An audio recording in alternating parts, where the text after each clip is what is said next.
Hello student, welcome back to SST class. Previous class we are know about Maurya king, Maurya ruler, Samrat Chandragupta, Samrat Bindusara, Samrat Ashok.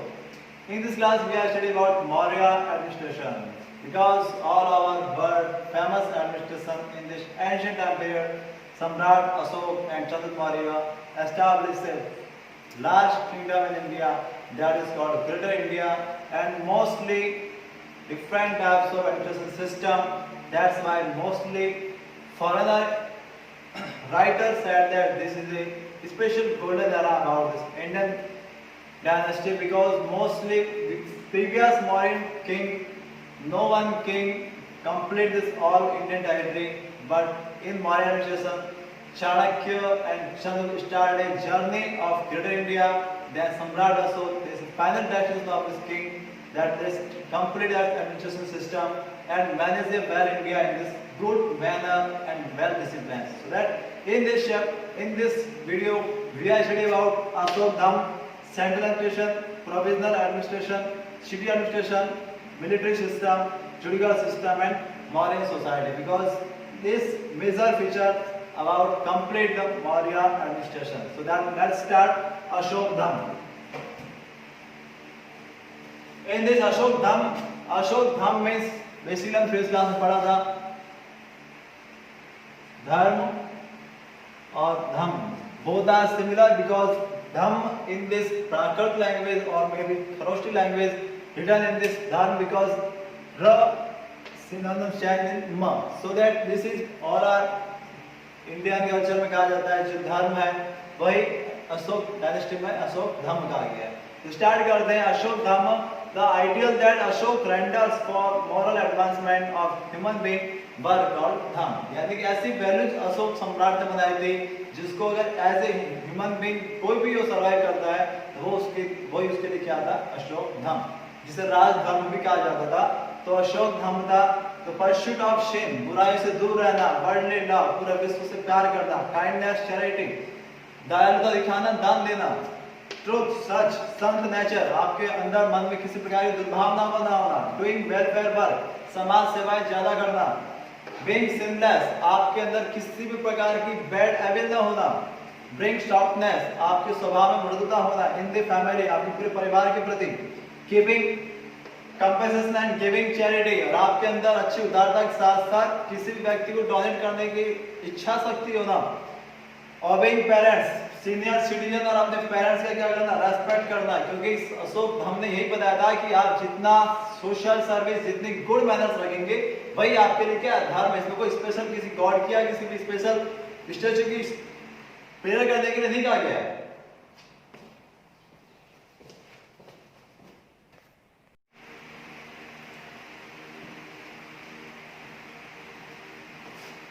हमारे लिए अशोक धम जो धर्म का means ये था कि आप किसी गॉड की या किसी नेचुरल पावर की आप वर्शिप करें तो करें, उसकी जरूरत नहीं है, बट डिपेंड ये करता है कि आप में कुछ मॉरल वैल्यू होनी चाहिए. मॉरल वैल्यू मतलब सिंपल सी बात है आपके मन में किसी प्रति कोई गलत थॉट नहीं होनी चाहिए. आपको ओबेइंग पेरेंट्स एंड एल्डर्स, आपको बड़ों का रेस्पेक्ट करना, ये सिंपल सी बात है, हर कोई व्यक्ति जानता भी है. तो उसके घरों में बड़ों का रेस्पेक्ट करते, किसी भी घरों में बड़ों का डिसरेस्पेक्ट कहीं होता होगा, आई होप ये हर को जानता है. नॉट किलिंग लिविंग बीइंग, और ये उस समय आज नहीं 2000 साल पहले सम्राट अशोक ने बताया था कि नॉट लिविंग बीइंग यानी हर जीवित प्राणी को जीने का अधिकार, आप उसे नहीं मारना चाहिए. यानी कि नॉट लिविंग बीइंग, जिसे आज इंडियन का एक बेस्ट मोटो कहा था हिंसा परमो धर्म. सो दैट इसीलिए कहा जाता है कि हमें animal, Christian, plant, human being सबके लिए लाइफ सर्वाइव होती है. So that not living beings, not killing living beings, respect the teacher. ये सबको पता है, हमारा प्राचीन भारत से सभ्यता रही है कि टीचर्स का रेस्पेक्ट करना चाहिए. फ्रेंड, एक्वेंटेंस एंड रिलेटिव, आपके अपने परिवारजन, संबंधीजन, रिलेटिव, जो भी जितने भी आपके घर फैमिली मेंबर हैं उन सबका आपको रेस्पेक्ट के साथ साथ में उनके जब भी आपके घर में कोई गेस्ट भी अगर आते हैं तो आपको उनको अच्छे से ग्रीटिंग करनी चाहिए. ऐसा नहीं कि गेस्ट आए पापा मम्मी के पास बैठ गए और आप आराम से मोबाइल लेके गेम खेलने चले गए, बाहर फ्रेंड्स साथ खेलने चले गए. That is bad manner. आपको ये अच्छे गुड मैनर भी सीखने चाहिए कि आप आगे घर में अगर गेस्ट आते भी हैं तो आप उनसे अच्छे से कम्युनिकेट हो जाए, उनसे ग्रीटिंग करें. उसके बाद अगर वो बड़े से टॉकेटिव करते हैं तब आप उनको सेपरेट करके आप अपने दूसरे कामों में जा सकते हैं. बट गेस्ट आए और आप उनको विदाउट रेस्पेक्ट के आप बाहर जाते हैं, that is also bad. So that Ashok हमने यही बताया है कि आप में कितनी अच्छी गुडविल होनी चाहिए। सो दैट अशोक धाम के बारे में बेसिक पॉइंट यही है। और अकॉर्डिंग टू बोर्ड स्पेशल आपके इस क्वेश्चन भी पुटअप किया जाता है कि व्हाट इज अशोक धाम। तो आपको लगभग समझ में आ गया होगा।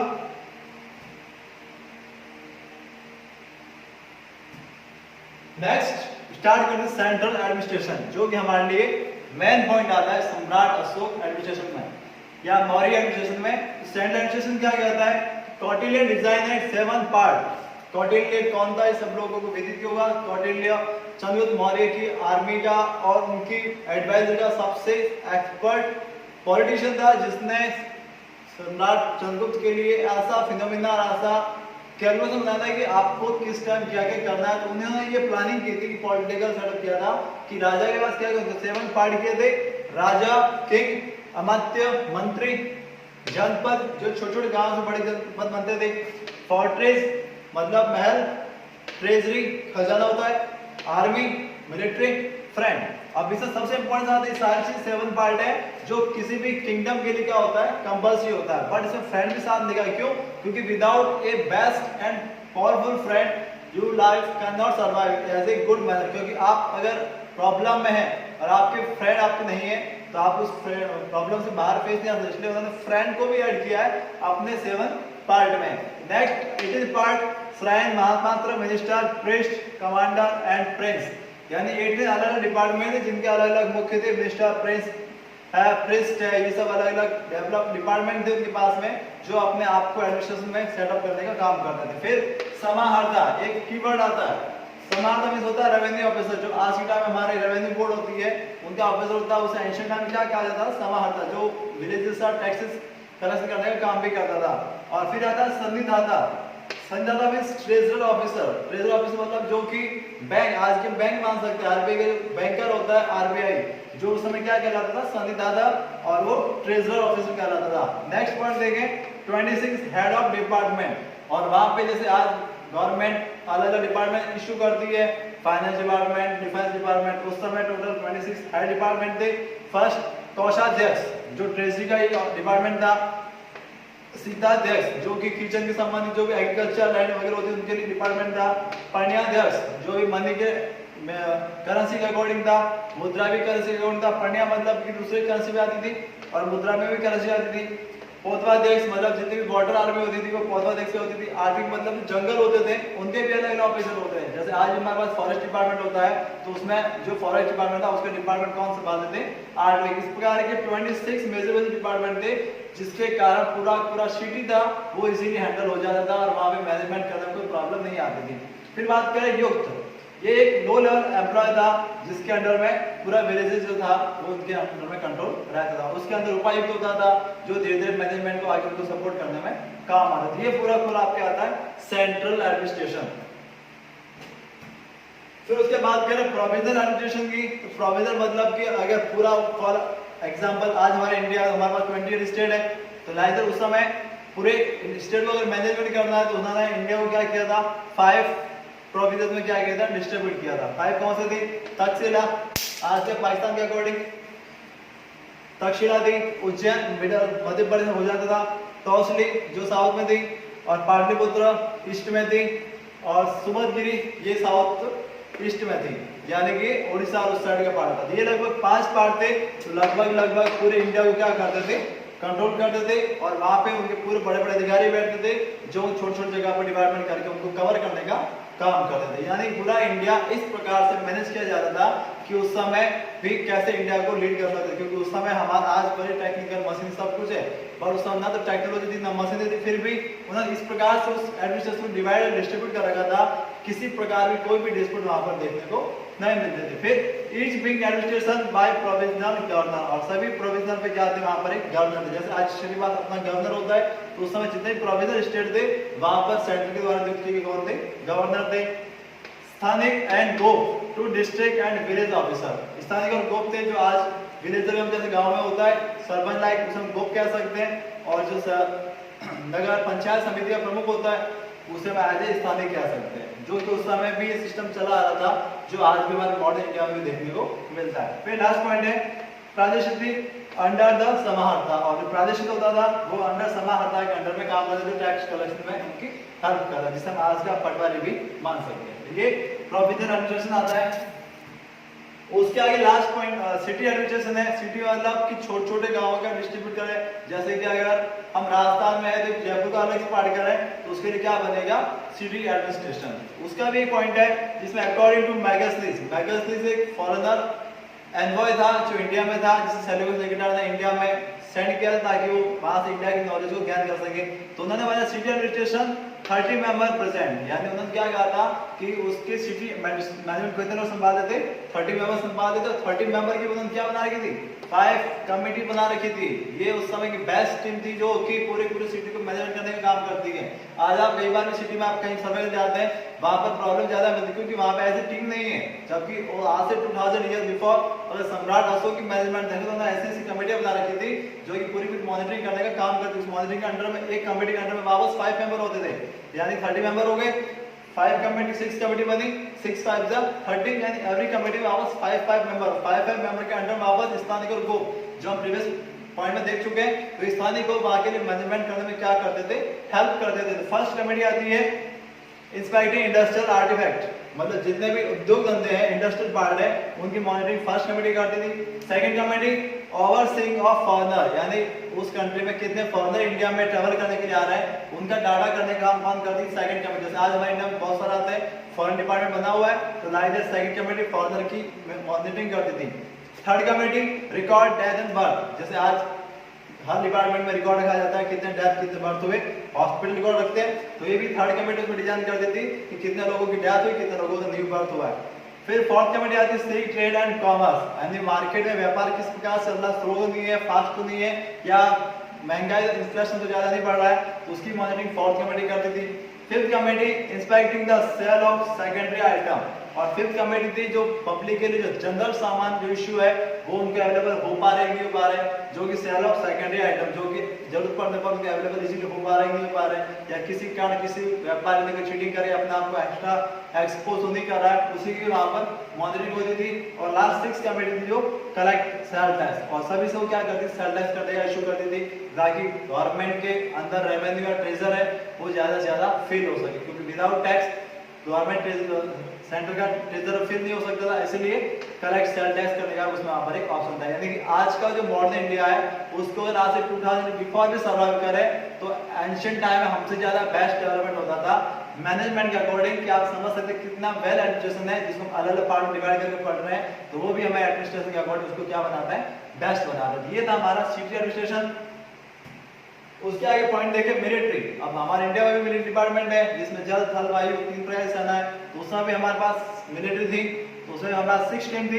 फर्स्ट नेवल वेलफेयर, जैसे कि नेवी जो उसमें भी थी हमारे पास आज भी है। Transport and supply of war material, war material जितने भी होता था ट्रांसपोर्ट करवाया जाता था, भले उसमें एलिफेंट थे, हाउस थे, ऑक्सेस थे, उनसे होता था। आज फोर व्हीलर किंतु उसमें फोर व्हीलर नहीं थे, और उसमें भी ट्रांसपोर्ट के मटेरियल क्या होते थे, अवेलेबल किए जाते थे। सुपरवाइजिंग द इन्फेंट्री, जितने भी सेना के जो एयरफोर्स के जो हथियार वेपन होते थे वो इन्फेंट्री कहलाते, वो बनाए जाते ताकि ज्यादा से सैनिकों को हथियार इजीली मिल सके। सुपरवाइजिंग द कैवलरी, जितने भी पदाती सेना थे, कैवलरी जितने भी पैदल चलने वाले सेना थे उनके पास भी जितने भी टीम होती थी उन सबको मैनेजमेंट रखा जाता था। द वार चैरियट, जितने रथ सेना थे, रथ थे क्योंकि पैदल भी सवार सेना होती थी, और रथ वाली क्योंकि आज हमारे पास जितनी बड़ी बड़ी व्हीकल वाली है उस समय आज उसे क्या मान सकते हैं, रथ की सेना मान सकते हैं। तो उस समय पैदल सेना भी थी, रथ सेना भी थी, और एलिफेंट ट्रूप भी थे। यदि आज हमारे पास क्या कह सकते हैं, उसे कैनान कह सकते हैं या जिसे तोप कह सकते हैं, तो उसी तरह अलग अलग टाइप की मिलिट्री थी। आज हमारे पास अलग टाइप की मिलिट्री है, उसमें भी मिसाइल, आज पहले मिसाइलें थी तो उस समय अलग टाइप्स के चैरियट थे, ट्रूप थे, कैवलरी थे, उनके अकॉर्डिंग हम मिलिट्री को डिजाइन करते थे। वो भी उस समय के बाड़ी की सबसे बेस्ट आर्मी, जिस समय अलेक्जेंडर और सेल्यूकस वर्ल्ड ट्रेवल पे वर्ल्ड वॉर पे निकले थे और वो इंडिया में आके मार खा गए थे, तो उस समय हमारे इंडिया के पास इतनी पावरफुल टेक्निक थी, फिर भी इंडिया की बेस्ट कहा जाता है कि इंडिया ने कभी भी किसी भी नेबरिंग कंट्री पर अटैक नहीं किया, वो हमारे इंडिया के पावर को ही दिखाता है। क्योंकि पावर किसी से जीतने के लिए नहीं दिखाई जाती, पावर सबको साथ लेके चलने के लिए दिखाई जाती है। तो आप समझ सकते हैं मिलिट्री पावर इतना होने के बावजूद भी इंडिया ने किसी पर अटैक क्यों नहीं किया, इसके पावर ये थे कि हम उसको एज ए फ्रेंडशिप मानते थे। ठीक है, ये हमारा आता है मिलिट्री। और उसके बाद आता है जुडिकल सिस्टम। तो judicial system, without judicial system किसी भी जगह पे आप लॉ एंड ऑर्डर को मेंटेन नहीं कर सकते, इसलिए सम्राट अशोक या मौर्य एडमिनिस्ट्रेशन में चाणक्य ने जुडिकल सिस्टम भी मैनेज किया था, जिसमें किंग कौन होता था, हेड ऑफ जुडिशियल। किंग पूरे इंडिया का था, श्योरिटी बात है सारे केसेस किंग के पास जा नहीं सकते, इसलिए किंग ने जगह जगह अपने आप को थोड़ा सा कम बिजी रखने के लिए अपने आप शेड्यूल क्या करे, जैसे आज supreme court, high court, session court है और गाँव में आज हमारे पास कोर्ट नहीं है। जैसे पहले ग्रामीण न्यायालय कहते थे हिंदी में और विलेजर कोर्ट कहते थे, बट आज के टाइम में विलेजर कोर्ट गवर्नमेंट ने बंद कर दी है। अगर विलेजर कोर्ट होती आज भी हमारे प्रेजेंट टाइम में, तो श्योरिटी के आज सुप्रीम कोर्ट, हाई कोर्ट और सेशन कोर्ट के इतने बड़े बड़े केसेस कभी भी पेंडिंग नहीं होते, क्योंकि उस समय the village headman also head of village court, और उस समय गाँव का जो गोप जो हमने पढ़ा था वो हेड होता था, वही विलेज कोर्ट का भी क्या होता था, हेड होता था, ताकि वो गांव के मैनेजमेंट को इजीली हैंडल कर सके, क्योंकि गांव का व्यक्ति ही जान सकता है गांव में क्या क्या होता है। तो आज हमारे सामने ज्यादा केसेस क्यों पेंडिंग है, उसका मुख्य कारण ये कि गांव के लोगों, गांव के केसेस के बारे में सिटी के जजेस को नहीं पता होता, फिर उसमें केवल डेट बाय डेट मिलती जाती है, सॉल्यूशन नहीं मिलता। इसीलिए गांव में जो गांव की कोर्ट होती थी उनको गांव के हेडमैन संभालते थे। और द कोर्ट एट संग्रहण, द्रोणमुख एंड जनपद लेवल, और कोर्ट को 3 टियर में डिवाइड किया जाता है, संग्रहण, द्रोणमुख और जनपद, यानी कि गांव, सिटी, और जैसे हाई कोर्ट, सेशन कोर्ट और सुप्रीम कोर्ट। ठीक है, फिर धर्म स्थिति और कंटेक्स्ट होते थे। 2 टाइप्स के क्रिमिनल कोड होते थे। फर्स्ट होता था सिविल कोड, जिसमें छोटे सी थेफ्ट, डकैती, लूटपाट, चोरी के केसेस आते थे, या किसी ने किसी को हर्ट किया हो वो केसेस आते थे। अगर किसी को क्रिमिनल कोड है तो क्रिमिनल कोड के लिए ज्यादा कंटेक्स्ट होता है, जिसमें कि किसी का मर्डर होना या किसी को मार देना या किसी को जमीन को एक्सेप्ट करना, ऐसे बहुत सारे जो क्रिमिनल के कोड होते थे उनके लिए अलग केसेस, अलग कोड थी, और सिविल कोड थे उनके लिए अलग केसेस, अलग कोड थे, ताकि किसी प्रकार कोर्ट पर ज्यादा बर्डन न बन सके। तो आज हम समझ सकते हैं कि एंशिएंट टाइम में इतने डेवलपमेंट सिस्टम हम सर्वाइव करते थे, और आज मॉडर्न टाइम में हमने कितना बकवास सिस्टम बना रखा है कि हमारे पास 4 लाख से कैसे ज्यादा पेंडिंग चलता है, बट कोई रिजल्ट नहीं मिलता, जबकि एंशिएंट टाइम में ऑन द स्पॉट सारे फैसले हो जाते थे और पब्लिक को उससे क्या मिलता था, जुडिशियल सिस्टम में ट्रस्ट होता था। आज हमारे इंडिया में मोस्ट ऑफ द कई लोगों को जुडिशियल सिस्टम पर कोई ट्रस्ट नहीं है, उसका मुख्य कारण है मिसमैनेजमेंट। क्लियर है ये हमारा जुडिशियल सिस्टम आता है। और लास्ट इस टॉपिक के मॉडर्न की बात करें तो मॉडर्न सोसाइटी, क्योंकि एक एडमिनिस्ट्रेशन अगर अच्छा है तो सबसे अच्छी से सोसाइटी को क्या करता है, वो डेवलप करता है। मॉडर्न सोसाइटी में देखें तो उसमें फॉरवर्ड सिस्टम, जैसे आज हमारे पास जातिवाद धर्म अलग अलग है, बट उसमें ओनली फॉरवर्ड सिस्टम था। ब्राह्मण, क्षत्रिय, वैश्य और शूद्र जो अकॉर्डिंग टू उनके वर्ग था, जो युद्ध सेना में सैनिक थे वो मोस्ट ऑफ क्षत्रिय थे, यज्ञ हवन करते थे ब्राह्मण थे, जो खेती बाड़ी करते थे वो वैश्य थे, और जो साफ सफाई का काम करते थे वो शूद्र थे। ये अकॉर्डिंग टू वर्ग नहीं था, अकॉर्डिंग टू वर्ग था। आपने बड़े होकर अपना काम चेंज किया, अकॉर्डिंग आपका वर्ण भी क्या होता था, चेंज। भले आज हमने उसे वर्ग से मान लिया, but as per ancient time हमारा जो वर्ग था वो एज पर वर्ग था, नॉट फॉर बर्थ था। ठीक है, ये आप ध्यान रखें। अदर कास्ट, निषाद, रत्नकर, शूद्र, चंडाल, ये सारा एक्स्ट्रा जो ट्राइब्स थी वो अलग अलग, जैसे डिफरेंट टाइप्स में अगर कास्ट डिफरेंट टाइप्स के वर्ण में अगर मैरिज होती है तो नई कास्ट को क्या करते हैं, जनरेट कर दीजिए। यानी ब्राह्मण का अगर वैश्य से मैरिज हो जाए तो नई कास्ट जनरेट होती है, इसलिए उस सिस्टम के अकॉर्डिंग ये नई कास्ट भी उस समय जानी जाती थी। Next, women condition also good in Mauryan era. Women condition ज्यादा बेस्ट थी, क्योंकि कंपेयर करें एंशिएंट टाइम से मौर्यन एडमिनिस्ट्रेशन में वुमेन को काफी सेफ्टी, काफी ज्यादा राइट टू लाइफ और राइट टू रीमैरी, ये पॉइंट्स पता आता है कि अलाउड टू रीमैरी करने का ऑप्शन था, कि अगर वुमेन अगर शॉर्ट टाइम में अगर किसी हस्बैंड डेथ हो जाता है तो उसको रीमैरी करने का भी क्या था, एक ऑप्शन था। और ये तो हमारी सोसाइटी होगी। फिर बात करें आर्किटेक्चर की, तो उस समय ऐसे बहुत सारे आर्किटेक्चर जो आज हमें देखने को मिलते हैं। सांची स्तूप एमपी में मिला बना हुआ है, केव टेम्पल जितने भी हमारे इंडिया के मोस्ट ऑफ दिस में बने हुए। अशोक पिलर सभी लोग जानते होंगे, जिसे हम आज नोट में मानते हैं। अशोक पिलर के 4 लाइंस सभी लोग जानते हैं, जो डिफरेंट टाइप का अशोक की पावर को इंडिकेट करते हैं। अशोक रोग एडिक्ट, और भी आप देखिए जो अशोक का धाम है वो रॉक जगह जगह लिखा हुआ मिला है हमें, वो भी हमारे पास एविडेंस है मौर्यन एडमिनिस्ट्रेशन के अकॉर्डिंग। और फिर ये सोसाइटी का इतना बड़ा एम्पायर फिनिश कैसे हुआ, तो उसके बड़े एम्पायर की सबसे बड़ी समस्या थी उसकी सम्राट अशोक के बाद उसके किंगडम में बड़े बड़े किंग नहीं हो पाए और बड़े पावरफुल किंग न हो पाए, तो उसके बाद 3rd या 4th जन्म आते नेक्स्ट किंग था बृहदत्त, जिसको थ्रेड किया था पुष्यमित्र सुंग, जो उसकी खुद की आर्मी का किया था सेनापति, क्योंकि सेनापति को लगा कि राजा अच्छा राजकाज नहीं संभाल पा रहा है, तो क्यों ना मैं उसको फिनिश करके अपने अकॉर्डिंग नया एक सेटअप करूं। तो पुष्यमित्र सुंग ने थ्रेड किया और start new dynasty known as Sung dynasty, जो हम नेक्स्ट क्लास में पढ़ेंगे। लगभग आपको ये मौर्य डायनेस्टी के बारे में सब कुछ कंप्लीट हो गया होगा, और यही आपकी मेन पॉइंट है जो मौर्य डायनेस्टी को वर्ल्ड की सबसे बेस्ट और सबसे अचीवेबल बनाते हैं, जिसके टाइम में ऑल ओवर इंडिया में पीसफुल एटमॉस्फेयर था, किसी प्रकार की कोई भी प्रॉब्लम नहीं होती थी, ज़्यादा कोई भी लाइफ सर्वाइव इजी था और सभी लोगों के लिए बेस्ट था ताकि पब्लिक इजीली सर्वाइव लाइफ को कर सके। Thanks for watching, thank you.